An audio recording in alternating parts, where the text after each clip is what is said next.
देखिए हम लोग पढ़ रहे थे कोऑर्डिनेशन। और आपको पता है दो तरह की कोऑर्डिनेशन होती है, एक नर्वस कोऑर्डिनेशन और एक केमिकल कोऑर्डिनेशन। एनिमल्स में ये दोनों टाइप की कोऑर्डिनेशन मौजूद होती है। नर्वस कोऑर्डिनेशन भी होती है और केमिकल कोऑर्डिनेशन भी। अगर हमसे पूछा जाए कि प्रिमिटिव कौन सी है, ज्यादा प्रिमिटिव कौन है, मतलब पहले कौन सी कोऑर्डिनेशन जो है वो इवोल्व हुई थी, तो नर्वस केमिकल कोऑर्डिनेशन जो है, अगर हम बात करें इसकी कि प्रिमिटिव कौन सी है, तो केमिकल कोऑर्डिनेशन जो है ये मोर प्रिमिटिव है। ये क्या है, ये नर्वस कोऑर्डिनेशन के मुकाबले में क्या है, ज्यादा प्रिमिटिव है। तो अब ये केमिकल कोऑर्डिनेशन होती क्या है?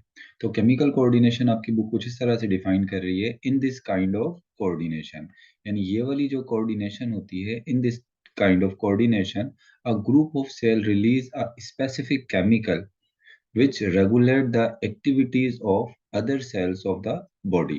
मतलब देखो इस कोऑर्डिनेशन के अंदर क्या होता है, मिसाल के तौर पे ये एक हमारा पेनक्रियाज है। पेनक्रियाज में ये ग्रुप ऑफ सेल हैं, सही है। अब ये क्या करता है, एक स्पेसिफिक जो है वो केमिकल रिलीज कर रहा है, ये स्पेसिफिक एक केमिकल रिलीज कर रहा है। और इस केमिकल को हम क्या कह रहे हैं, इंसुलिन रिलीज कर रहा है। अब ये इंसुलिन में जाकर लिवर में जो है वो रेगुलेट कर रहा है, किसको, ग्लूकोज के लेवल को, यानी किसमें कन्वर्ट करके, ग्लाइकोजन के अंदर कन्वर्ट करके। तो अब देखो ये सेल जो है वो एक स्पेसिफिक केमिकल रिलीज कर रहे हैं, और ये केमिकल क्या जो कर रहे हैं, दूसरे सेल को एक्टिवेट कर रहे हैं, उसकी एक्टिविटीज को रेगुलेट कर रहे हैं। तो अब ये जो कोऑर्डिनेशन है, इस कोऑर्डिनेशन को हम क्या कहेंगे, केमिकल कोऑर्डिनेशन। यानी केमिकल कोऑर्डिनेशन में क्या होता है, एक सेल या एक सेल का जो है वो ग्रुप है, ये रिलीज कर रहा है कुछ केमिकल, और ये केमिकल जाकर दूसरे सेल्स की एक्टिविटीज को क्या कर रहे हैं, रेगुलेट कर रहे हैं, उसको नॉर्मलाइज कर रहे हैं। तो इसको हम क्या कह रहे हैं, इसको हम कह रहे हैं केमिकल कोऑर्डिनेशन। अच्छा, उसके बाद कहता है various type of signalling chemicals, यानी वर्टिब्रेट्स जो होते हैं, जो वर्टिब्रेट्स होते हैं, हम भी वर्टिब्रेट्स के अंदर आ जाते हैं। डिफरेंट एनिमल्स हैं जिनके पास वर्टिब्रल कॉलम है, किसमें आ जाते हैं, वर्टिब्रेट्स के अंदर। तो वर्टिब्रेट्स के अंदर डिफरेंट टाइप के जो है वो सिग्नलिंग केमिकल्स मौजूद होते हैं। कौन से केमिकल्स, सिग्नलिंग केमिकल्स। अब ये सिग्नलिंग केमिकल्स कौन कौन से होते हैं, तीन नाम आपकी बुक में दिए हुए हैं, न्यूरोट्रांसमीटर, फेरोमोन्स और हार्मोन्स। ये तीन क्या है, ये तीन सिग्नलिंग केमिकल्स हैं। मतलब ये सिग्नलिंग केमिकल्स हैं जो सेल को सिग्नल देते हैं, या एक ऑर्गेनिज्म से दूसरे ऑर्गेनिज्म को क्या दे रहे हैं, ये सिग्नल दे रहे हैं। अब देखो जैसे न्यूरोट्रांसमीटर है, आपको पता है न्यूरोट्रांसमीटर एक न्यूरॉन से न्यूरोट्रांसमीटर रिलीज होते हैं, और ये दूसरे न्यूरॉन को जो है वो सिग्नल देते हैं, मतलब इम्पल्स जो है वो दूसरे न्यूरॉन में ट्रांसफर करने का काम करते हैं। तो मतलब एक न्यूरॉन से दूसरे न्यूरॉन को जो सिग्नल मिल रहे हैं वो किसके जरिए मिल रहे हैं, न्यूरो ट्रांसमीटर के जरिए। तो न्यूरो ट्रांसमीटर क्या हो गए, ये भी सिग्नलिंग केमिकल हो गए। इसके बाद दूसरे नंबर पर जो सिग्नलिंग केमिकल हैं वो हैं फिरोमोन्स। अब फिरोमोन्स क्या होते हैं, ये केमिकल होते हैं। अब देखें इस केमिकल का काम क्या होता है, मिसाल के तौर पे मैं आपको ऐसे बताता हूँ कि एक जानवरों का रेवड़ है, उसमें अगर एक काऊ है, एक क्या है, एक काऊ है, और उस काऊ का जो बच्चा है, वो बहुत सारे काऊ के वहां पर बच्चे हैं, लेकिन वो काऊ पहचान जाती है कि ये बच्चा मेरा है।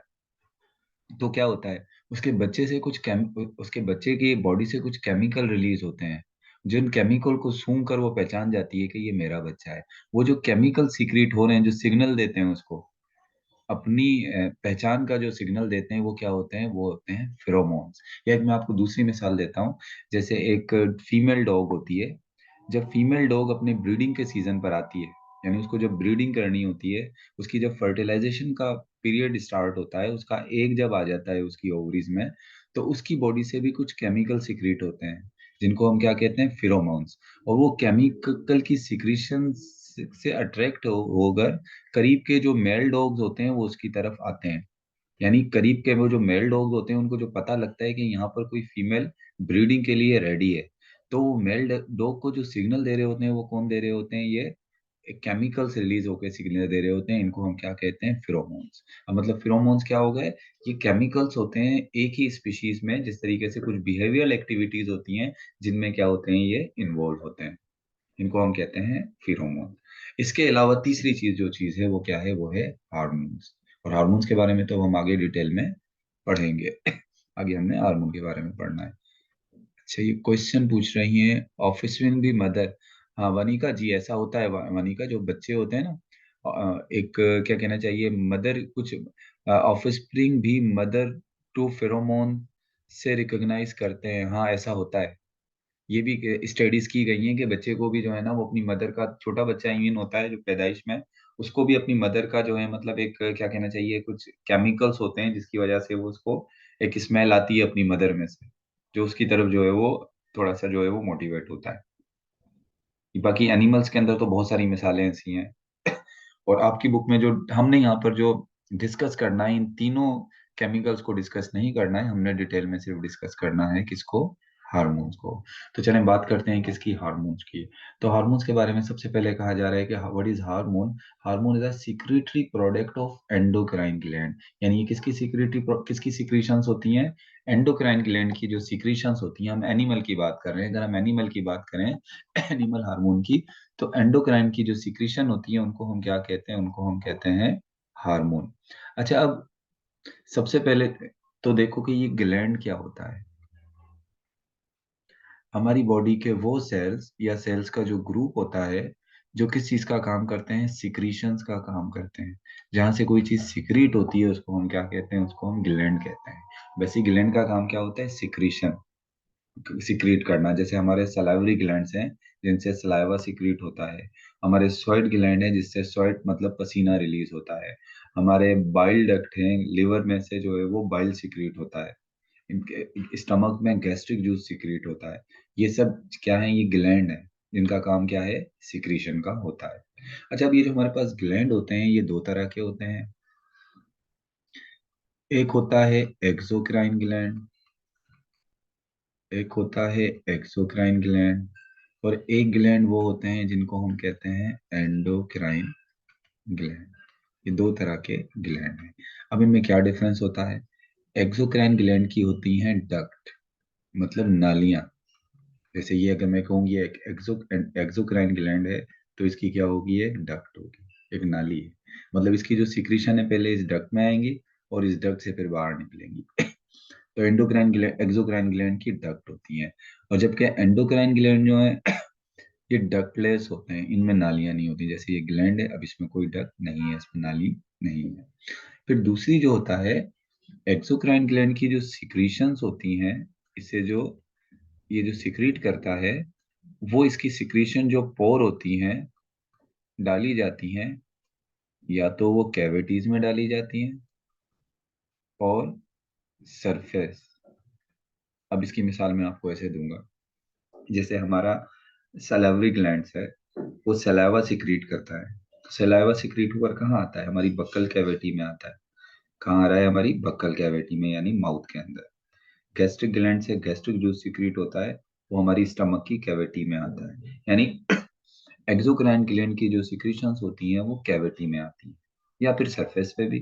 जैसे हमारा स्वेट ग्लैंड से स्वेट रिलीज होता है, पसीना जो रिलीज होता है वो कैविटी में नहीं, हमारी स्किन के सरफेस पे आ जाता है। तो मतलब एक्सोक्राइन ग्लैंड की जो सिक्रीशन होती हैं, या तो वो कैविटीज में जाती हैं, या फिर वो कहाँ पर आ जाती हैं, सरफेस पे। लेकिन अगर हम बात करें एंडोक्राइन ग्लैंड की, तो एंडोक्राइन ग्लैंड की जो सिक्रीशंस होती हैं, पोर इनटू ब्लड, डायरेक्टली वो किस में जाती हैं, ब्लड में जाती हैं। अब मिसाल के तौर पे ये पेनक्रियाज है, तो पेनक्रियाज से अगर इंसुलिन सिक्रीट होगा तो इंसुलिन ब्लड में आएगा, और ब्लड से ये लिवर की तरफ जाएगा, मतलब अपने टारगेट सेल की तरफ जाएगा। तो मतलब कि ये जो एंडोक्राइन ग्लैंड की जो सिक्रीशंस होती हैं, ये अपने टारगेट सेल तक जो जाती हैं, वो किसके जरिए जाती हैं, ब्लड में, डायरेक्ट ब्लड में जाएंगी। जबकि एक्सोक्राइन ग्लैंड की जो सिक्रीशंस होती हैं वो ब्लड में नहीं जाती। एक्सोक्राइन ग्लैंड की जो सिक्रीशंस होती हैं उनको हम कहते हैं एक्सोक्राइन सिक्रीशन। उन सिक्रीशन को हम क्या कहते हैं, एक्सोक्राइन सिक्रीशन। और अगर एक्सोक्राइन सिक्रीशन की हम एग्जांपल लें तो सलाइवा हो गया, आपका स्वेट हो गया, पसीना हो गया, बाइल हो गया, ये सब क्या है, ये सब एक्सोक्राइन ग्लैंड की एक्सोक्राइन ग्लैंड की सिक्रीशन है, जिनको हम एक्सोक्राइन सिक्रीशन कहते हैं। अगर एंडोक्राइन ग्लैंड की सिक्रीशन की बात करें तो एंडोक्राइन की सिक्रीशन को हम कहते हैं हार्मोन। और बहुत डिफरेंट टाइप्स के हार्मोन होते हैं, डिफरेंट टाइप्स के एंडोक्राइन ग्लैंड होते हैं, जिनको भी हम आगे पढ़ेंगे। तो ये तो मैंने कुछ डिफरेंस आपको बताए कि एक्सोक्राइन ग्लैंड और एंडोक्राइन ग्लैंड में क्या फर्क होता है। चलिए डिफरेंस के बाद हम देख लेते हैं। ये तो मैंने बात करी हार्मोन्स की। अच्छा हाँ, ये कह रहा था रिलीज। अब उसके बाद फिर बात ये दूसरा पॉइंट की तरफ आ जाते हैं हार्मोन्स के। रिलीज डायरेक्टली इन ब्लड, यानी जो हार्मोन होते हैं वो डायरेक्टली किस में रिलीज होते हैं, ब्लड में। और टारगेट सेल तक जो जाते हैं वो किसके जरिए जाते हैं, ब्लड के जरिए ही जाते हैं। उसके बाद कहता है a minute quantity of hormone has profound effect on an organism activities like behavior, development, growth and reproduction। कहता है कि माइन्यूट क्वांटिटी ऑफ हार्मोन, मतलब हार्मोन की कोई बहुत ज्यादा क्वांटिटी आपको नहीं चाहिए होती है। एक माइन्यूट क्वांटिटी भी जो हार्मोन की होती है वो प्रोफाउंड, प्रोफाउंड का मतलब लॉन्ग लास्टिंग इफेक्ट डालती है ऑर्गेनिज्म की मुख्तलिफ एक्टिविटीज पर, जैसे बिहेवियर पर। अब आपको पता है कुछ हार्मोन ऐसे होते हैं, जैसे मेल सेक्स हार्मोन होता है टेस्टोस्टेरोन, वो बिहेवियर के अंदर थोड़ी एग्रेसिवनेस लेकर आता है। तो मतलब ये हार्मोन है और हम एक बिहेवियर पर असर डाल रहा है।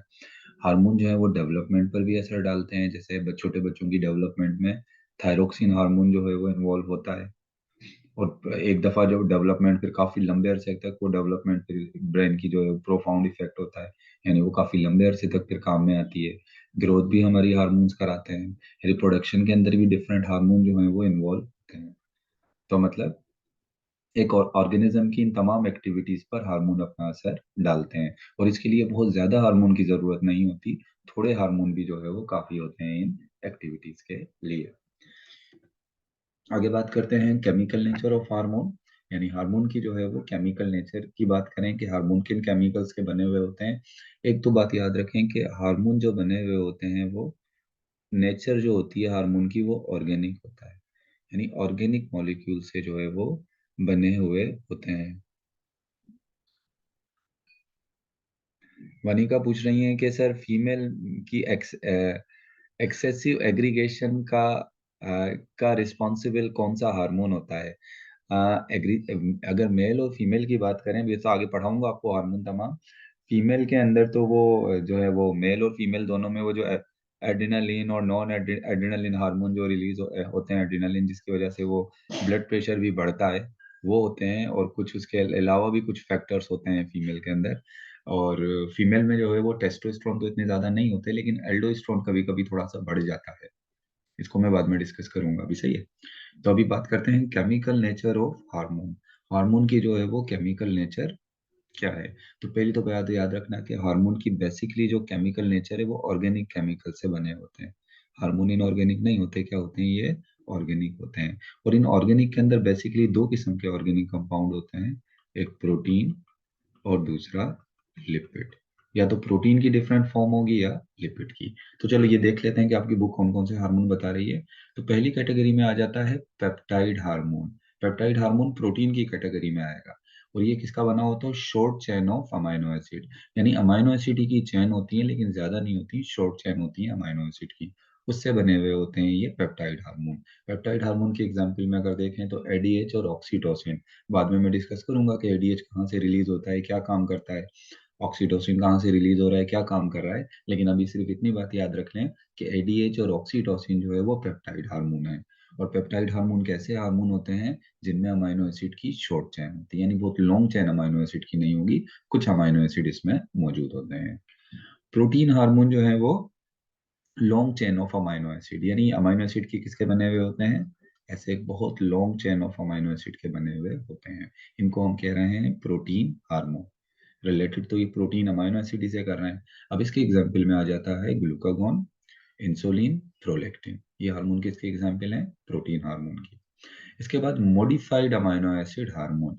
अब आप देखिए नाम से ही जाहिर है कि अमाइनो एसिड हैं, लेकिन वो थोड़े मॉडिफाइड हो गए, उसमें थोड़ा केमिकली अपनी अमाइनो एसिड की नेचर में थोड़ा चेंज आ गया है। तो मॉडिफाइड अमाइनो एसिड जो हार्मोन है उसमें थायरोक्सिन हार्मोन आ जाता है, एपिनेफ्रिन आ जाता है, नॉन एपिनेफ्रिन। ये हार्मोन किस में आ जाते हैं, मॉडिफाइड अमाइनो एसिड हार्मोन में आ जाएंगे। इसके अलावा स्टेरॉइड्स हार्मोन है। स्टेरॉइड्स हार्मोन कौन से हार्मोन होते हैं? लिपिड इन नेचर, यानी किसके बने हुए होते हैं? लिपिड के बने हुए होते हैं। जैसे प्रोजेस्टेरॉन हो गया फीमेल में, फीमेल हार्मोन है। टेस्टोस्टेरोन मेल हार्मोन है। एल्डोस्टेरोन ये दोनों में रिलीज होता है, मेल में भी और फीमेल में भी। तो ये किसकी एग्जाम्पल में आ जाते हैं? ये स्टेरॉइड हार्मोन की एग्जाम्पल में आ जाता है। तो ये हमने बात करी किसकी? हमने बात करी chemical nature of hormone. Hormone कौन से केमिकल्स के बने होते हैं। अगर मेनली डिवाइड करें तो ऊपर वाले जो हार्मोन है ये ताल्लुक किससे रख रहा है? ये प्रोटीन से रिलेटेड है। और ये वाला जो हार्मोन है ये किससे रिलेटेड है? लिपिड से। इसके बाद जो हमारे पास नेक्स्ट टॉपिक है वो है हार्मोन एक्शन। हार्मोन काम कैसे करते हैं, किस तरीके से सेल को एक्टिव करते हैं।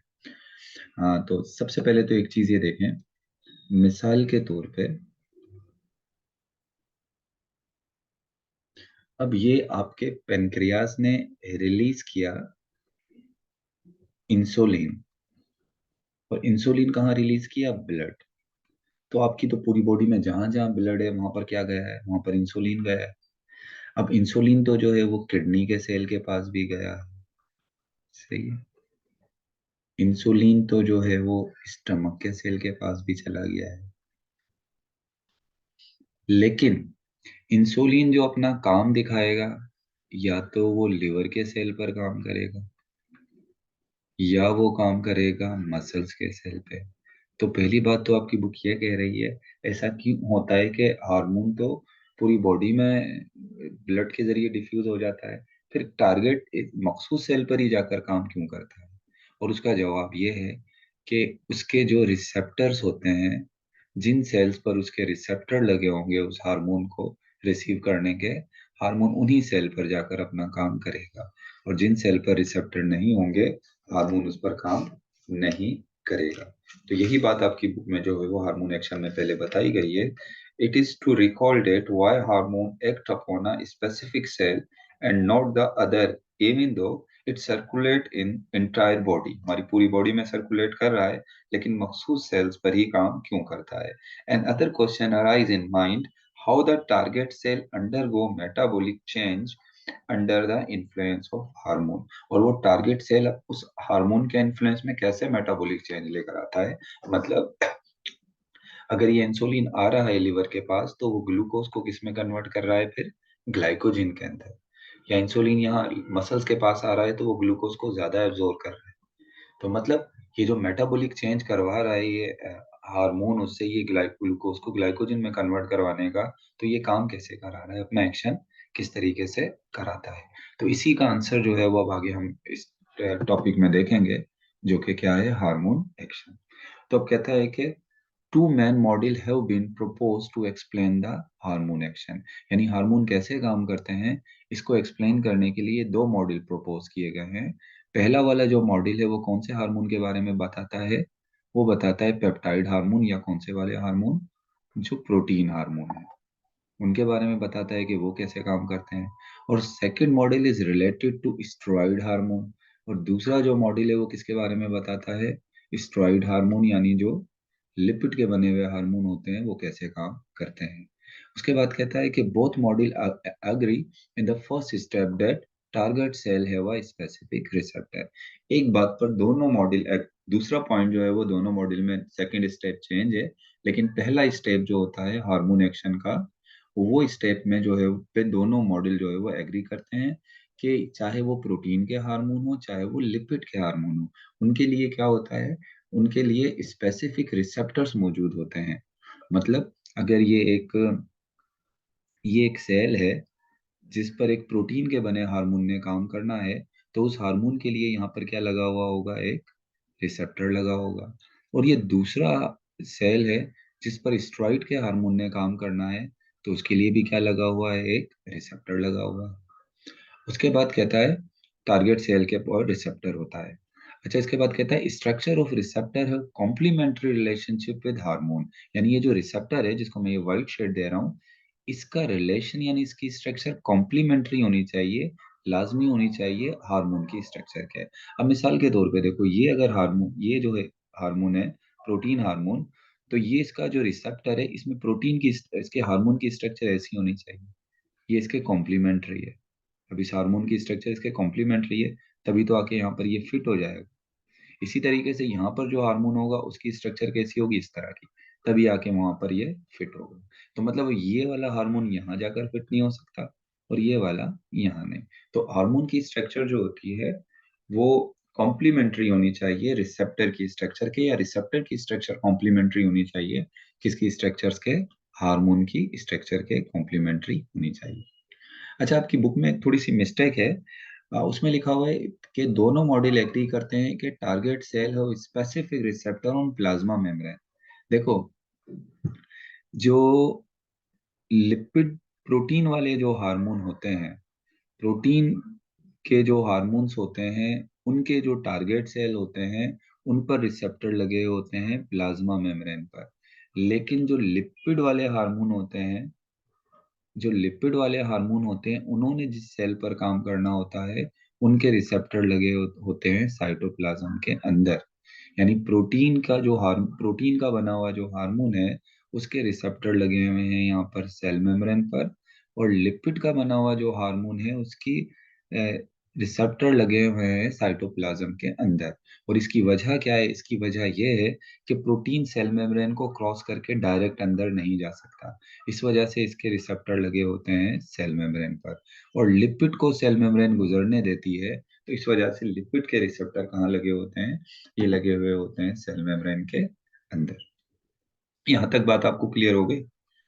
फिर आगे वाले पॉइंट की तरफ चलेंगे। यहाँ तक बात क्लियर हुई? आगे चलते हैं सेकंड स्टेप की तरफ। फिर उसके बाद कहता है, जी सर, चलिए अब आगे चलते हैं। अब मैं सबसे पहले आपको बताता हूँ कि पहला स्टेप तो सेम था कि दोनों के लिए रिसेप्टर होंगे। एक के रिसेप्टर प्लाज्मा मेम्ब्रेन पर होंगे और एक के रिसेप्टर कहाँ पर होंगे, साइटोप्लाज्म के अंदर। तो फर्स्ट मॉडल जो है वो रिलेटेड टू पेप्टाइड हार्मोन। पहला जो मॉडल है, फर्स्ट मॉडल जो है वो किसके बारे में बता रहा है, फर्स्ट मॉडल बता रहा है कौन से वाले हार्मोन के बारे में, पेप्टाइड हार्मोन। इनको आप पेप्टाइड हार्मोन कह लो या आप इनको प्रोटीन हार्मोन कह लो, इसके बारे में बता रहा है।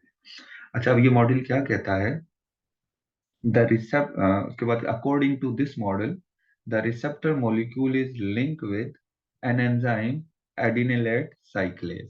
अब मिसाल के तौर पे जो एक प्रोटीन हार्मोन हम ले लेते हैं और वो कौन सा है, वो इंसुलिन है, सही है ना। अब मैं कहता हूँ कि ये इंसुलिन है और ये एक सेल है लिवर का। मैं इसको कह देता हूँ कि ये लिवर का सेल है। अब लिवर के सेल में ये यहाँ पर लगा हुआ है इंसुलिन के हार्मोन का रिसेप्टर। क्या लगा हुआ है ये, रिसेप्टर। तो चलें, सबसे पहले इस रिसेप्टर के साथ आकर इंसुलिन हार्मोन अटैच हो गया, ये अटैच हो गया, ये इंसुलिन हार्मोन। जैसे ही इंसुलिन हार्मोन इसके साथ अटैच होता है रिसेप्टर के साथ, तो कहता है कि इस रिसेप्टर के नीचे की तरफ इसके रिसेप्टर के साथ एक एंजाइम लिंक करता है। यहाँ पर इस रिसेप्टर के साथ एक एंजाइम लगा हुआ होता है यहाँ, और इस एंजाइम को हम कहते हैं एडिनिलेट साइक्लेज। एडिनिलेट साइक्लेज एक एंजाइम लगा हुआ होता है। अब जैसे ही हार्मोन कंबाइन होता है, इंसुलिन का ये हार्मोन जो है कंबाइन हुआ इस रिसेप्टर के साथ, तो ये हार्मोन इस एंजाइम को एक्टिव कर देगा। ये एंजाइम क्या हो गया, एक्टिव हो गया। और जब ये एंजाइम एक्टिव होता है तो ये क्या काम करता है, ये एडिनोसिन ट्राइफॉस्फेट को कन्वर्ट कर देता है साइक्लिक एडिनोसिन मोनोफॉस्फेट में। इसने एक्टिव होकर क्या किया, एडिनोसिन ट्राइफॉस्फेट को कन्वर्ट कर दिया, एटीपी को कन्वर्ट कर दिया साइक्लिक एडिनोसिन मोनोफॉस्फेट में। और ये काम कहाँ हो रहा है, इन साइटोप्लाज्म। अब ये cyclic adenosine monophosphate serve as second messenger. ये किसके तौर पे काम करेगा, ये काम करेगा सेकंड मैसेंजर के तौर पे। ये किसके तौर पे काम करेगा, सेकंड मैसेंजर के तौर पे। और सेकंड मैसेंजर के तौर पे क्या करेगा, ये जाकर एक एंजाइम को एक्टिव करेगा। और किस एंजाइम को एक्टिव करेगा, जो ग्लूकोज को किस में कन्वर्ट कराएंगे, ग्लाइकोजन में। पहला मैसेंजर तो ये खुद इंसुलिन था जिसने एडिनिलेट साइक्लेज को एक्टिव कर दिया। फिर एडिनिलेट साइक्लेज ने एक दूसरा केमिकल बना दिया जिसको हम कह रहे हैं साइक्लिक एडिनोसिन मोनोफॉस्फेट, और ये किसका काम करेगा? सेकेंडरी मैसेंजर का। और ये जाकर क्या करेगा, इसने जो है वो उसको जो है वो क्या किया, एक स्पेसिफिक एंजाइम को क्या किया, एक्टिव कर दिया, ताकि वो वहां पर काम करे, यानी ग्लूकोज को ग्लाइकोजन में कन्वर्ट करने के लिए। सिर्फ साइक्लिक एडिनोसिन मोनोफॉस्फेट के अलावा भी कुछ हार्मोन्स जो हैं वो होते हैं, सॉरी सेकेंडरी मैसेंजर जो है वो साइक्लिक मोनोफॉस्फेट के अलावा भी डिफरेंट टाइप के होते हैं। आपकी बुक में सिर्फ साइक्लिक मोनोफॉस्फेट दिया है। तो आपको क्लियर हो गया होगा ये, मैंने यहाँ पर बताया कौन से वाले हार्मोन के बारे में, प्रोटीन हार्मोन के बारे में। और प्रोटीन हार्मोन के बारे में मैंने बताया मिसाल के तौर पे ये एक अगर इंसुलिन है, ये इंसुलिन एक प्रोटीन हार्मोन है। जब ये अपने रिसेप्टर के साथ अटैच होता है तो रिसेप्टर के साथ अटैच होकर ये रिसेप्टर के साथ एक एंजाइम लगा हुआ होता है, जिसको हम क्या कहते हैं, उस एंजाइम को हम कहते हैं एडिनिलेट साइक्लेज। इस एंजाइम को एक्टिव करता है। तो ये जब एंजाइम एक्टिव होता है तो ये कन्वर्ट कर देता है किसको, ये कन्वर्ट करता है एडिनोसिन ट्राइफॉस्फेट को, किसमें कन्वर्ट कर देता है, एडिनोसाइक्लिक एडिनोसिन मोनोफॉस्फेट में। और ये साइक्लिक एडिनोसिन मोनोफॉस्फेट जो है ये किसका काम करता है, ये सेकेंडरी मैसेंजर का काम करता है। और सेल में क्या कराता है, ये एक स्पेसिफिक फिर रिस्पॉन्स कराता है, स्पेसिफिक एंजाइम्स को एक्टिव करता है। क्लियर हो गया ये प्रोटीन वाले हार्मोन का जो है वो किस तरीके से वो सेल को जो है वो एक्टिव कर रहा है या रेगुलर एक्शन अपना शो कर रहा है। अगर ये क्लियर हो गया तो मैं आगे चलता हूँ, स्टेरॉइड हार्मोन के बारे में बात करता हूँ कि जो सेकंड जो मॉडल है वो किसके बारे में बता रहा है, वो बता रहा है स्टेरॉइड हार्मोन्स के हवाले से। स्टेरॉइड हार्मोन आपको पता है कि स्टेरॉइड हार्मोन बेसिकली जो है वो लिपिड के बने हुए हार्मोन होते हैं। तो उसके साथ कह रहा है कि being fat soluble they can directly diffuse through the plasma membrane into the cell. मतलब क्योंकि ये फैट soluble होते हैं तो ये क्या करते हैं, डायरेक्टली डिफ्यूज हो जाते हैं कहाँ पर, अगर ये एक स्टेरॉइड हार्मोन है तो ये डायरेक्टली किसके अंदर आ गया, ये सेल के अंदर आ गया, क्योंकि फैट soluble है। और लिपिड के अंदर भी सेल मेम्ब्रेन में ज्यादातर लिपिड लिपिड जो होता है उसमें वो डिजोल्व होकर कहाँ आ जाता है, अंदर की तरफ जो है वो आ जाता है। उसके बाद जो है वो जब अंदर ये आ जाता है तो इसके जो रिसेप्टर्स होते हैं, इसके जो रिसेप्टर होते हैं वो कहाँ मौजूद होते हैं, वो मौजूद होते हैं बेसिकली कहाँ पर, साइटोप्लाज्म के अंदर। और साइटोप्लाज्म के अंदर जाकर ये क्या हो जाता है, साइटोप्लाज्म में जाकर ये अटैच हो जाएगा, किसके साथ, अपने रिसेप्टर के साथ अटैच हो गया। In the cytoplasm they find specific receptor which carry them into the new। अब देखो इनको किसी सेकेंडरी रिसेप्टर की जरूरत नहीं है, यहाँ पर अब नीचे कोई एंजाइम नहीं है और वो किसी को किसी में कन्वर्ट नहीं कर रहा। तो इसमें याद रखना स्टेरॉइड हार्मोन को जो है वो no need of secondary messenger, यहाँ पर ऐसा कोई secondary messenger cyclic adenosine monophosphate की तरह नहीं बनेगा। यहाँ पर साइटोप्लाज्म में दाखिल होकर ये हार्मोन जो है डायरेक्ट अपने रिसेप्टर के साथ अटैच हो जाएगा। जब ये अपने रिसेप्टर के साथ अटैच हो जाएगा तो उसके बाद जो है वो आपकी बुक कहती है कि इसने फिर जाना है कहाँ पर, ये चला जाएगा किसके अंदर, न्यूक्लियस के अंदर। इसमें चला जाएगा ये न्यूक्लियस के अंदर चला गया। अब न्यूक्लियस के अंदर एक स्पेसिफिक एंजाइम बनाने वाले जो जीन होते हैं, स्पेसिफिक जो एंजाइम बनाने वाले जो जीन न्यूक्लियस के अंदर होंगे, डीएनए के क्रोमोसोम्स में, डीएनए में होंगे, वहां पर जाकर उन जीन को एक्टिव करेगा। ये जीन को एक्टिव करेगा, जीन फिर उस राइबोसोम को मैसेज देंगे और राइबोसोम से फिर वो एंजाइम्स बनेंगे वो एक्टिविटी कराने वाले। अगर याद हो तो पहला वाला जो हार्मोन था वो तो सेकेंडरी मैसेंजर बनाकर क्या करवा रहा था, वो एंजाइम्स को एक्टिव कर रहा था। लेकिन ये क्या कर रहा है, ये डायरेक्ट जीन से जाके पहले एंजाइम्स बनवा रहा है, फिर वो एंजाइम जाकर क्या कर रहे हैं, काम कर रहे हैं। तो आपकी बुक कह रही है कि in the cytoplasm they find a specific receptor which carry them into the nucleus। specific receptor इनको कहाँ ले जाते हैं, न्यूक्लियस में, where the hormone receptor complex directly activate the appropriate gene। यानी उस काम कराने के लिए वो जो जीन होगा, वो जो एंजाइम बनाने वाले जीन होंगे उसको ये कॉम्प्लेक्स जो है रिसेप्टर और हार्मोन का कॉम्प्लेक्स उसको जाकर क्या करेगा, एक्टिव करेगा। Thus under the instruction of gene enzymes are synthesize to bring about specific response. और इसके जीन के क्या कहना चाहिए डायरेक्शन पर जो है वो क्या बनेंगे, एंजाइम बनेंगे। और जिस वक्त जिस चीज के एंजाइम की जरूरत होगी उस टाइम वही एंजाइम बनेंगे। सही ना, जिस टाइम जो चीज की रिक्वायरमेंट है तो उसी टाइम ये हार्मोन जाएगा और वो एंजाइम बनाएगा, वरना वैसे वो एंजाइम जो है वो मौजूद नहीं होंगे। तो it was all about hormone action. कोई क्वेश्चन है तो करें।